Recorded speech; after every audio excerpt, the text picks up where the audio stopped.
Alors je suis vraiment, mais alors vraiment très très heureuse d'être ce matin à l'Opéra de Nice avec son directeur, Monsieur Bertrand Rossi, qui nous accueille avec bienveillance, gentillesse, malgré les circonstances soudaines de société, de crise sanitaire, etc. On va peut-être un tout petit peu en parler, mais l'idée de cette interview, c'est quand même de rendre cet aspect, cette rencontre positive avec toute cette énergie que vous avez menée pour annoncer cette nouvelle saison qui devait avoir lieu hier. Bonjour, merci beaucoup Bonjour. d'avoir pu maintenir notre rencontre malgré ces circonstances. Comment allez-vous? Je vais très bien. C'est vrai que hier, c'était la journée de lancement de saison, avec ma présentation de saison au public que j'attendais depuis longtemps, puisque je n'avais pas pu effectivement présenter la saison plus tôt, pour cause de confinement. Et puis ce week-end, nous avions ce nouveau concept, réunion de famille, qui était le rendez-vous de la famille de l'opéra, avec toutes les forces vives artistiques de l'opéra qui devaient rencontrer le public. Eh bien, voilà, tout ça a été arrêté hier, pas annulé, mais ce sera reporté pour des raisons sanitaires. Donc j'ai dû effectivement aller à la rencontre des artistes hier soir pour leur expliquer la raison de ce report. Mais voilà, on s'en rend tous compte aujourd'hui en France et à l'étranger. Le virus est présent, il est toujours là et je crois qu'il faudra continuer à vivre avec et s'adapter par rapport à la situation sanitaire d'aujourd'hui. Donc la décision de reporter effectivement la présentation de saison et ce programme de réunion de famille, je pense que c'est du bon sens. On doit protéger le personnel de l'opéra, que ce soit les artistes, les techniciens, mais aussi le public, et notamment les personnes à risque. Donc effectivement, même si on met un petit peu la saison entre parenthèses, on espère retrouver le public le plus tôt possible. Alors beaucoup de déceptions auprès des artistes.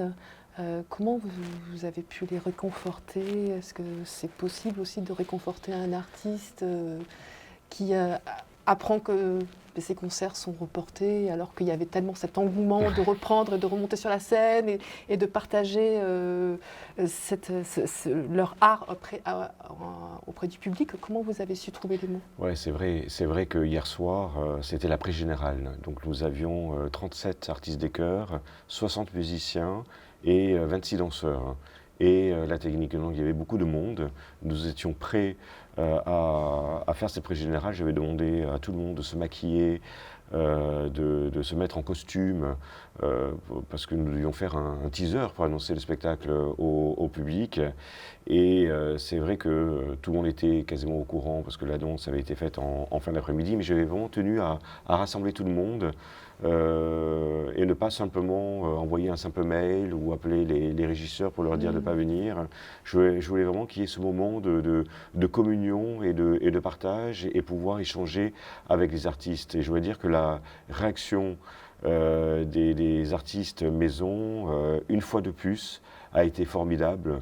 Parce que même si bien sûr il y avait de la déception, parce que nous étions prêts, on avait tellement envie de retrouver le public et de présenter cette saison sous une forme artistique, eh bien je pense que tout le monde l'a compris. On a pu échanger, ils ont posé des questions, mais il n'y a eu aucune agressivité, plutôt des questions de bienveillance par rapport à leur santé, par rapport à la santé des autres. Et on s'est même demandé si nous ne devions pas faire une captation de cette réunion de famille et la diffuser. Et moi, je leur ai dit que j'avais besoin d'eux et que je pouvais compter sur eux. Et eux m'ont dit qu'ils pouvaient compter sur eux, effectivement, parce qu'ils ont été très présents pendant la période de confinement. On a été d'ailleurs à l'Opéra de France, et ça, c'est pas moi qui le dis, ce sont les journalistes qui m'ont appelé, ce sont les réseaux d'autres opéras de France et même d'étrangers, et ils m'ont tous dit que l'Opéra de Nice a été vraiment l'un des opéras les plus actifs pendant ces périodes de confinement et de déconfinement. Et même si On n'est pas dans le même contexte. J'espère que on va pouvoir Retrouver retrouver cette belle scène, cette belle salle très prochainement. On ne peut pas comparer parce que c'est pas le même contexte. Donc on va pouvoir répéter par exemple. Donc aujourd'hui même, dans notre centre de production de la Diacosmie, le chœur travaille, les musiciens travaillent, les ateliers travaillent, ce qui n'était pas le cas la première fois. Tout le monde s'est retrouvé à la maison. Donc c'est pas tout à fait quand même la même chose. Donc moi je suis persuadé qu'on va pouvoir retrouver le public très rapidement, je le sens. Et si vraiment, eh bien, on devait rester dans cette configuration où la rencontre avec le public dans cette salle serait compliquée, eh bien on s'adaptera.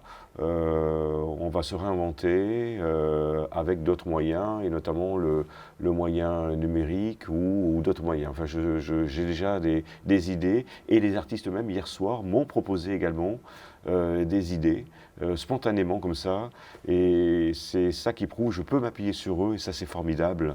Il y a vraiment une ambiance de famille dans cette maison qui fait vraiment plaisir.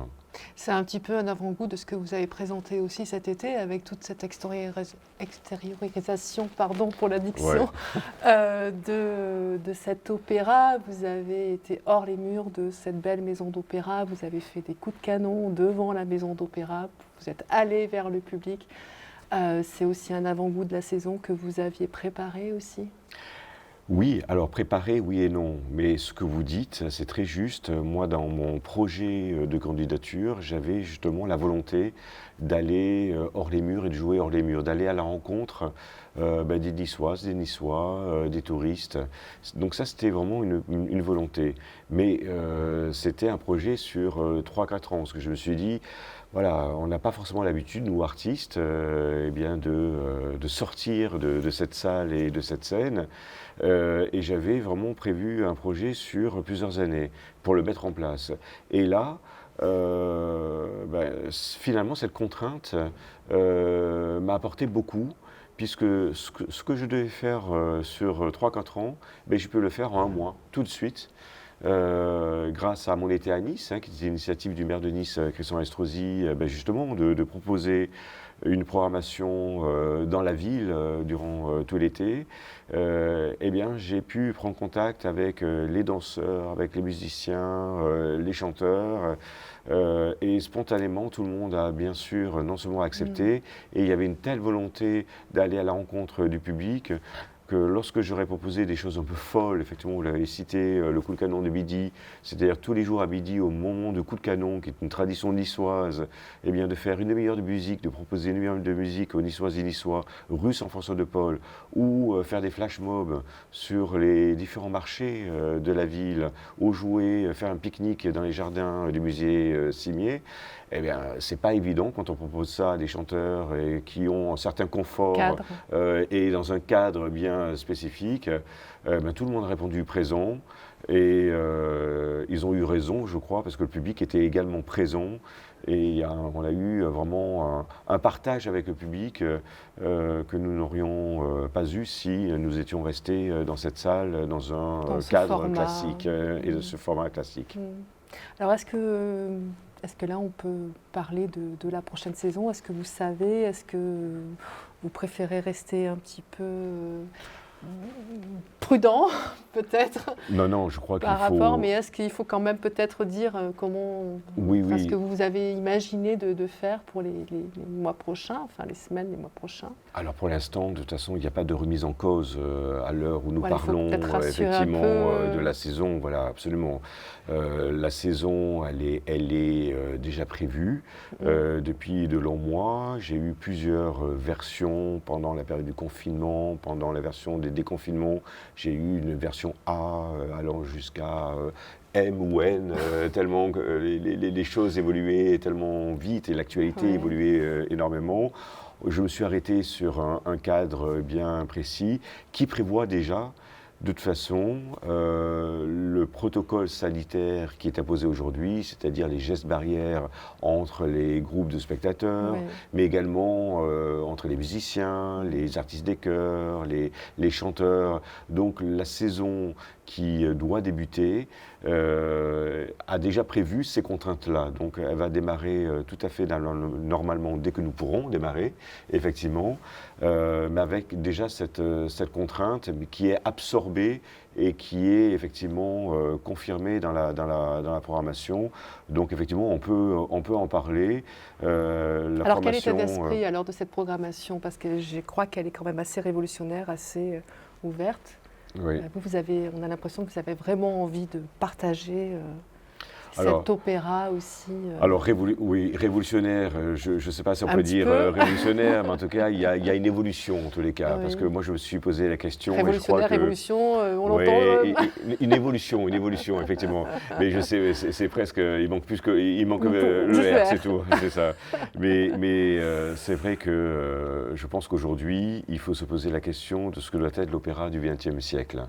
On s'adresse effectivement à un public d'aujourd'hui et je crois que même si, surtout à Nice, on a un public formidable, un public qui est mélomane, averti, cultivé et curieux, mais je voudrais aller plus vers le côté curieux qui existe vraiment à Nice.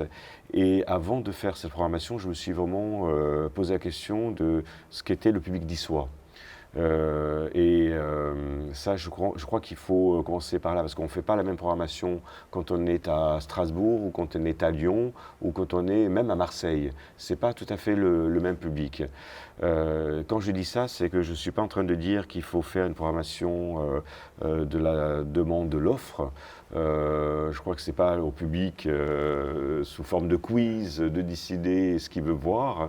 Mais en tous les cas, il faut bien connaître le public pour voir vers où nous pourrions aller et comment élargir le répertoire qui permettra, j'en suis sûr, d'élargir le public.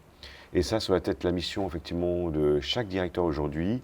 Et c'est la mission que je me suis donnée, où il est important de fidéliser le public qui vient, le public averti dont je parlais tout à l'heure, le public d'abonnés, qui est un public fidèle et qu'il faut embarquer. Je souhaite vraiment le fidéliser, d'où le programme de réunion de famille, qui était justement cette rencontre pour fidéliser le public autour d'un fil rouge de la saison. Mais l'objectif aussi numéro 1, j'ai envie de dire, c'est chercher un nouveau public. Je prends l'exemple de Nice, par exemple, où il y a quasiment 400 000 habitants à Nice, et quand on compte la métropole, on est quasiment à 600 000 habitants. Sur ce nombre-là, dans la saison 2018-2019 de l'Opéra de Nice, nous avions 55 000 spectateurs. 55 000, c'est bien, mais par rapport au nombre d'habitants qu'il y a à Nice et dans la métropole, je trouve que ce n'est pas assez. Donc où sont les autres spectateurs? Pourquoi finalement il y a seulement ce noyau qui est très important? Il faut qu'il reste, mais il faut essayer d'élargir. Et donc je me suis posé cette question-là. Pourquoi finalement une partie de la population ne vient pas à l'opéra? Et je crois que s'ils ne viennent pas à l'opéra, ce n'est pas parce qu'ils n'aiment pas l'opéra, c'est parce qu'ils ne connaissent pas l'opéra. Et ça, je crois qu'à partir du moment où on sait ça, mais on peut commencer effectivement à créer cette programmation. Même le métier de directeur d'opéra a changé. Hein. Il y a encore même 15 ans, 20 ans, c'était hier, le directeur d'opéra, quand il était dans le hall, eh bien, il attendait juste que le public arrive pour serrer la main et leur dire bienvenue, vous avez assisté, j'espère, à un bon spectacle. Et aujourd'hui, le directeur d'opéra, eh bien, il doit sortir aussi des murs. C'est le premier qui doit sortir et aller à la rencontre du public. Il doit amener les artistes avec lui pour que les artistes soient effectivement les ambassadeurs de l'opéra à travers la ville. C'est pour ça que je voudrais un opéra citoyen, ancré dans la ville et aller au plus près de la population. Et effectivement, pour leur dire que l'opéra, eh bien, c'est pas un club élitiste d'entre-soi, mais c'est vraiment l'art certainement le plus populaire qui existe dans l'art depuis très longtemps. Et on le sait depuis des siècles. Je crois que c'est l'art qui réunit tous les arts. Wagner était justement le précurseur, qui a voulu un opéra qui rassemblait justement tous les arts. Mais je voudrais vraiment le montrer. C'est-à-dire que si effectivement une partie de la population pense que l'opéra, ce n'est pas pour eux, eh bien je pense qu'il faut également élargir les disciplines, et c'est en élargissant les disciplines qu'on réussira à élargir effectivement le public. Moi, j'ai pas du tout de honte. À côté de Massenet, à côté de Wagner ou à côté de Verdi, eh bien, organiser un club jazz dans le foyer de temps en temps, ou faire venir un jazz band sur la scène de l'opéra également, organiser des soirées étudiantes à l'opéra qui se termineront par des soirées étudiantes avec de la musique techno, parce que la techno n'est pas loin de l'opéra, et ça je vais vous le prouver tout à l'heure. Donc il y a aussi des similitudes. Vous savez que le heavy metal, par exemple, eh bien, trouve ses racines dans la musique classique. Dans la musique classique, bien sûr, comme le jazz d'ailleurs. Et comme le jazz d'ailleurs. Nice a été, par exemple, la première ville qui a accueilli un festival de jazz au monde.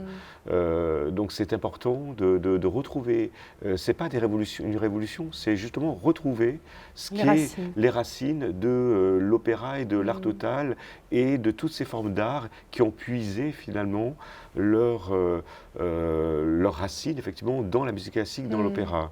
Et je pense que c'est très important, et je voudrais vraiment que cette maison de l'opéra soit une maison ouverte, résolument ouverte à tous les publics, les jeunes, les moins jeunes, de tous les quartiers, de tous les milieux sociaux. Je crois que c'est possible, c'est pas une utopie.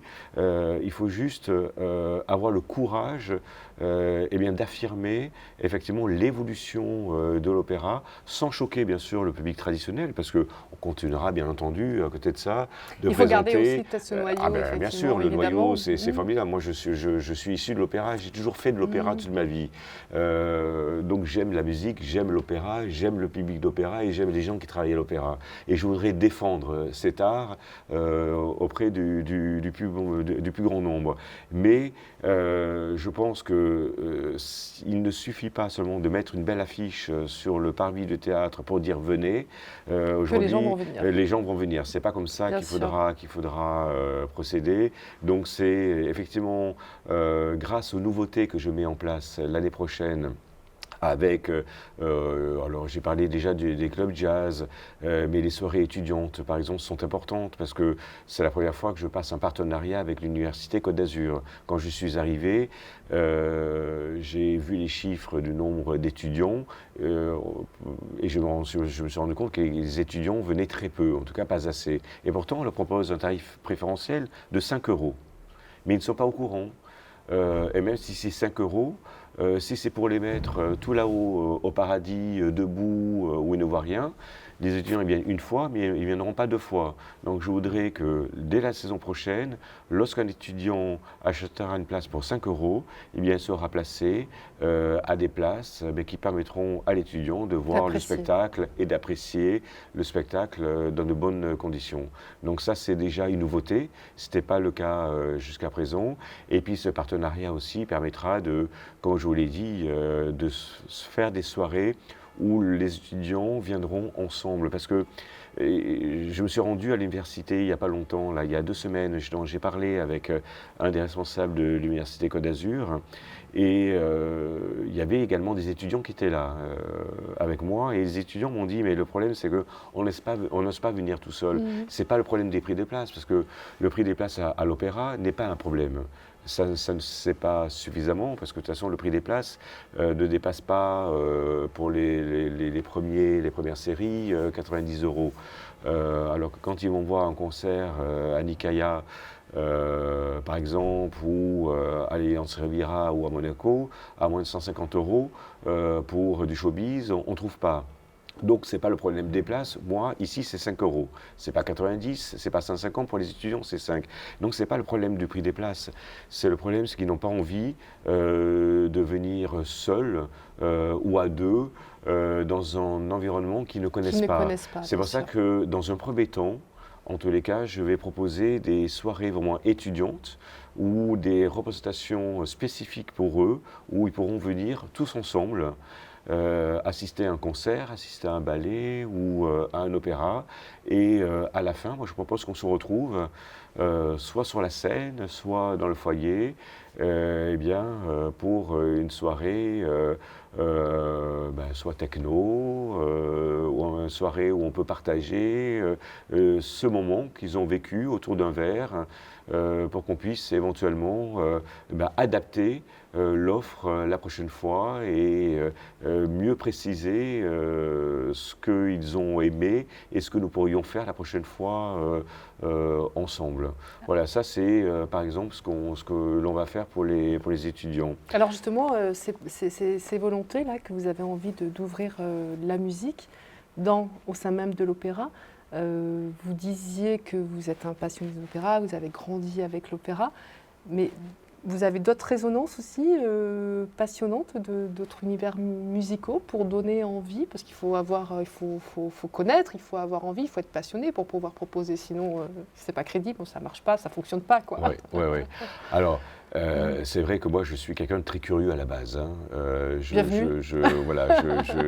J'aime tous les styles de musique, même si ma spécificité bien sûr c'est l'opéra parce que je suis né dedans, vous l'avez dit, mais je suis ouvert absolument à tous les styles de musique, à toutes les formes d'art. J'aime beaucoup l'art contemporain par exemple.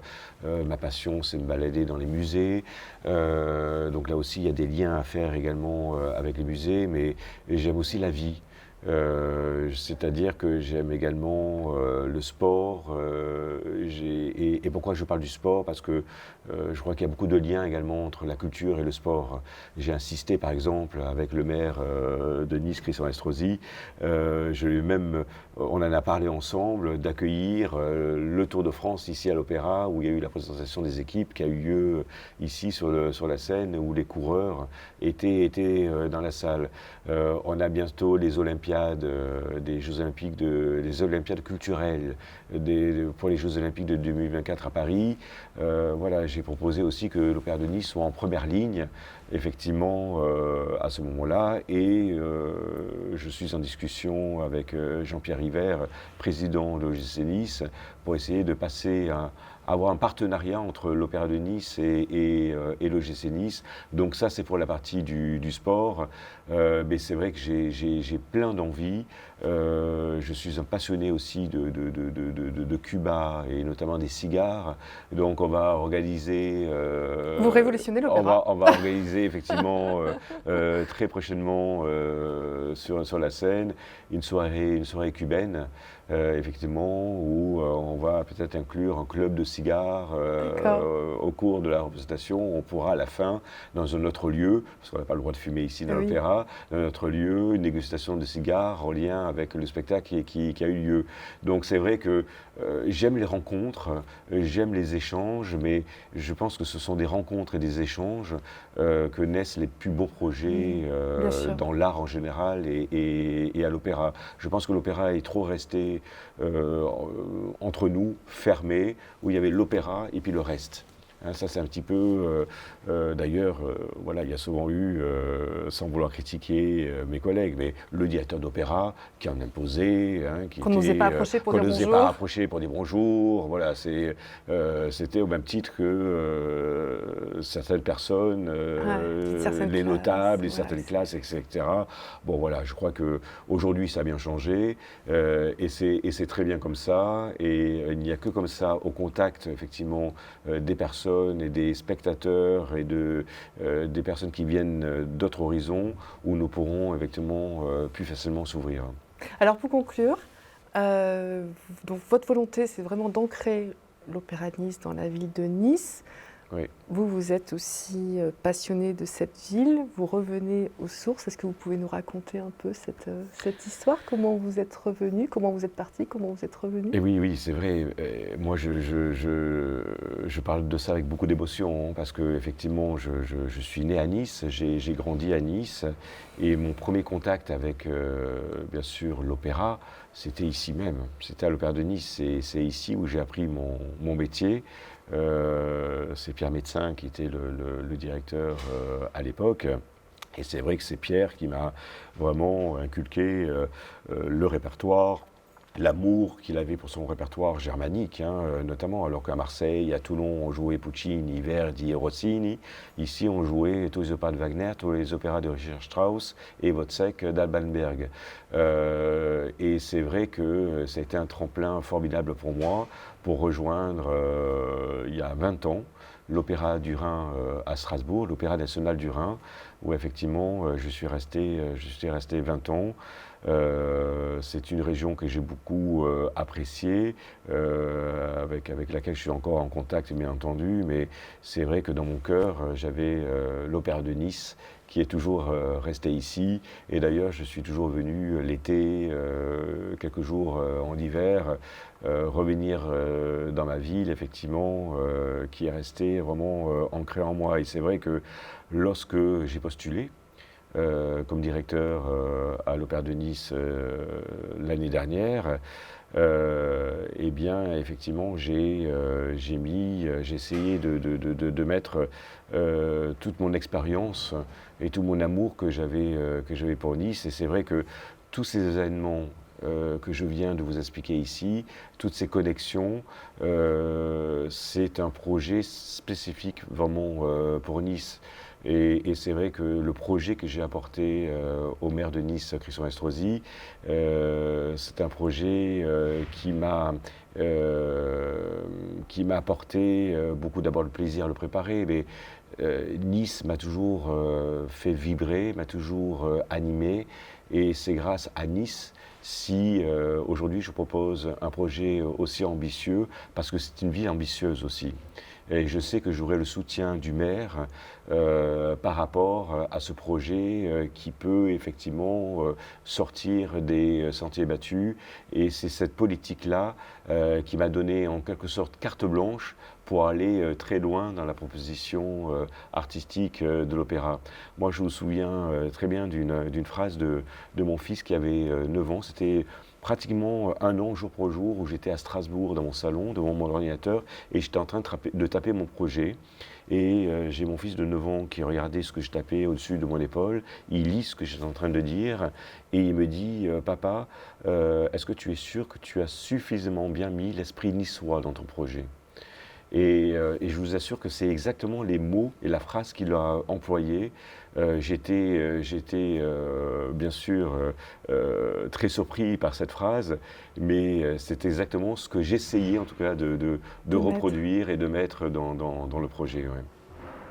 Merci infiniment pour cette belle rencontre. Ça fait vraiment du bien d'avoir pu discuter, d'échanger d'art, de culture aussi éclectique telle que vous l'avez décrite. Merci infiniment, belle continuation, bon courage et à très bientôt. Merci à vous. Merci infiniment.